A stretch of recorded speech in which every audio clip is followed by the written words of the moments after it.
Quand j'entends le président de la République dire l'État peut pas tout, je crois que quand il s'agit de servir certains intérêts, le gouvernement a fait ce qu'il fallait.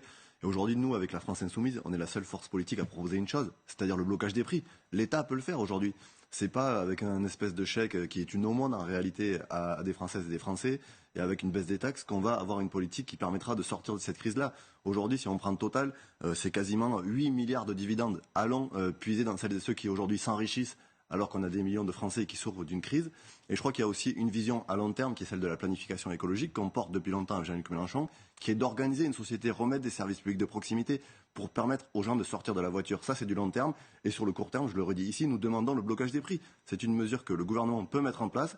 Il s'agit d'une volonté politique et aujourd'hui, elle n'est pas mise sur la table. C'est ça la règle. Et je termine juste sur une chose. Ça pose la question du débat aussi sur la libéralisation à la fois des secteurs de l'énergie, qui a été une catastrophe, puisqu'on nous avait vendu depuis des années l'ouverture à la concurrence comme quelque chose qui fait baisser les prix. On voit que ça explose partout. Et moi, je donne un exemple concret. À Paris, on a un bailleur social qui s'appelle la RIVP. On a aujourd'hui 15 000 locataires qui vont avoir leur facture de gaz qui va augmenter de 40 € suite à un fournisseur de gaz qui a mis la clé sous la porte et un nouveau concurrent qui est arrivé sur le marché. Donc ça pose aussi la question des services publics de l'énergie dans ce pays. Non, mais là, on voit derrière la proposition qui est faite par le président du MEDEF, que la taxe versement de transport, c'est fait et c'est dit d'ailleurs pour financer les services publics et les transports collectifs.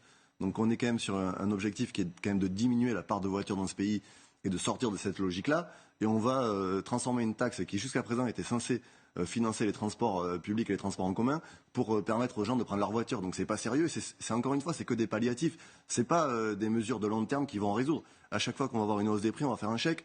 L'État va compenser. Et quand j'entends qu'il n'y a pas d'argent magique, vous avez donné des milliards d'euros, y compris à des groupes comme Total, qui ont bénéficié du chômage partiel, donc des aides de l'État. Et aujourd'hui, vous nous dites que vous n'êtes pas capable d'aller chercher dans ce qu'ils versent à leurs actionnaires. Donc aujourd'hui, effectivement, c'est un modèle de société qui s'oppose. Nous, on considère qu'il faut prioriser l'intérêt général et sortir de ces logiques qui gavent une certaine partie de la population quand d'autres tirent la langue. Et je le redis aussi ici, cette question-là, elle pose celle de la hausse des salaires, ça a été rappelé. Et nous, avec Jean-Luc Mélenchon, par exemple, sur le SMIC, ça sera 1 400 € net. Je ne sais pas si le duel Emmanuel Macron-Marine Le Pen est aussi gravé dans le marbre que vous voulez bien le présenter, même si on voit des sondages où Marine Le Pen est à 18. Mais on voit derrière, en tout cas, que le sondage présente. Mais je crois qu'il y a aussi une réalité. Quand vous sondez aujourd'hui une population, vous sondez les gens qui sont sûrs d'aller voter. Donc il y a déjà une majorité de gens qui ne sont pas concernés par le sondage, puisqu'on sait que notamment, par exemple, les classes populaires se prédéterminent au dernier moment. C'est ce qui a eu pour effet de faire monter la candidature de Jean-Luc Mélenchon, par exemple en 2017, où on a vu dans les dernières semaines une dynamique autour de cette candidature-là. Donc je crois que le duel Emmanuel Macron-Marine Le Pen, il n'est pas du tout installé. Nous étions en meeting à Nantes, il y avait 4500 personnes, à Strasbourg 2500, plus de 3500 hier à Bordeaux. Et aujourd'hui, on voit qu'autour de la candidature de Jean-Luc Mélenchon se crée une dynamique à gauche, puisque nous avons créé il y a quelques semaines le Parlement de l'Union populaire, avec des arrivées, on l'a vu ce week-end, par exemple d'Alma Dufour et d'Aymeric Caron, qui sont des militants écologistes.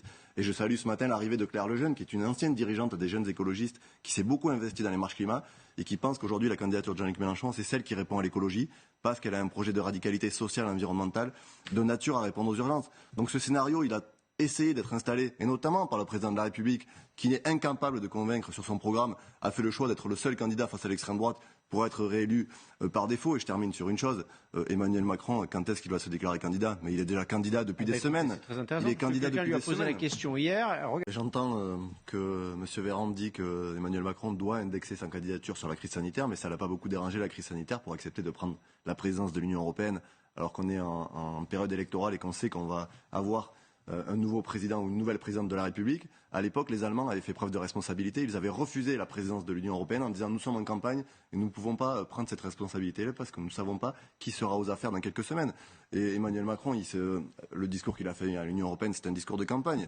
Et puis je crois qu'il y a aussi de la clarté, c'est-à-dire que aujourd'hui, il ne veut pas aller au cœur des débats pour pas affronter son bilan, mais quand on vient faire un discours au Parlement européen pour promouvoir l'action climatique et que dans le même temps son gouvernement a été condamné pour une action climatique, il y a quand même un double jeu qui se produit et je crois qu'il y a un besoin de clarté.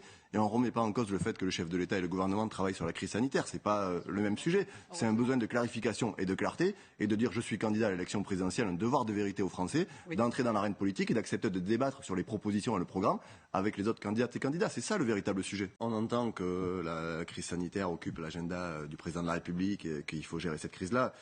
Et tout ça, on peut tout à fait l'entendre, mais cette crise sanitaire, elle a aussi posé la question de quelle politique publique de santé dans ce pays. Et on pourra avoir un débat entre les candidates et les candidats sur quelle que doit être une politique publique de santé. Moi, je veux bien qu'on évoque les milliers de lits d'hospitalisation que vous avez fermés, y compris pendant la crise sanitaire, où nous avons aujourd'hui 25% des Français dans des déserts médicaux. Vous n'avez apporté aucune réponse.